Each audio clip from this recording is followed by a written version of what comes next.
জয় জগন্নাথ জয় জগন্নাথ জয় জଗନ୍ନାଥ। ଭାଗବତ ଚାରି ଅକ୍ଷର ଏହି ପବିତ୍ର ଧର୍ମ ସମ୍ବନ୍ଧୀୟ ରସାମୃତ କବିତାକୁ ଶୁଣିବାକୁ ପ୍ରତି ହିନ୍ଦୁ ଓଡ଼ିଆ କାନ ଡେରିଥାଏ। ତାଙ୍କର ପିତା ହିଁ ଭାଗବତ, ମୃତ୍ୟୁ ବେଳେ ଭାଗବତ ଶ୍ରବଣରେ ମୋକ୍ଷପ୍ରାପ୍ତ ହୋଇଥାଏ। ହରି ଚରଣରେ ଲୀନ ହୋଇଥାଏ ଆତ୍ମା, ଏହି ଉତ୍କଳବାସୀଙ୍କର ବିଶ୍ୱାସ।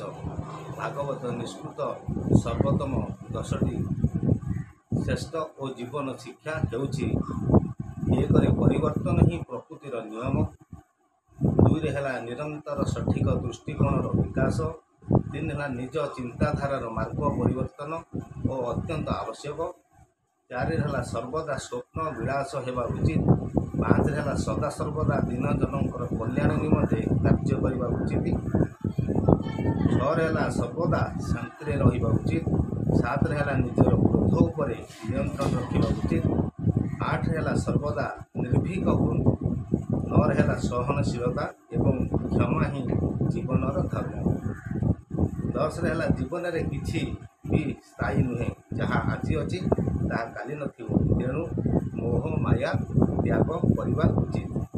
ଭାଗବତ ଚାରି ଅକ୍ଷରରୁ ବ୍ୟାଖ୍ୟା କଲେ ବୁଝାଯାଏ: ଭାରେ ହେଲା ଭାବ, ଭାବରୁ ଯାହାଙ୍କ ସମ୍ଭୂତ, ନାମ ତାହାର ଭାଗବତ। ବରେ ହେଲା ଜ୍ଞାନ, ଜ୍ଞାନ ନଳ ହେଲେ ଜାତ, ଦହି ପାତକ ସମସ୍ତ।